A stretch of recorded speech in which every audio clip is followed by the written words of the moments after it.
絶対にキャンプもしたくなるキャンプ飯。美味しいキャンプ飯食べたくない置いた。よし、こちらドドーン。あ、でもこれぐらいだったら全然最高。切りません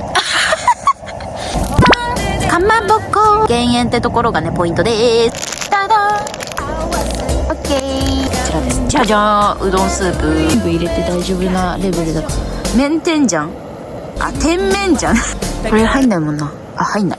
怖いから。こんぐらい。おお、しょっぱみを足さにじゃじゃーん。な、何種類か入れちゃう。じゃじゃーん、きしめん。油揚げちゃんを投入。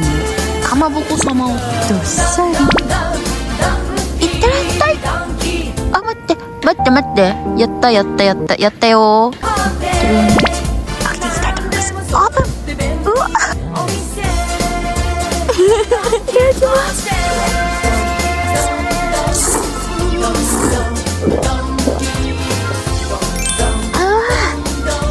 やっぱりレモンサワーだわ。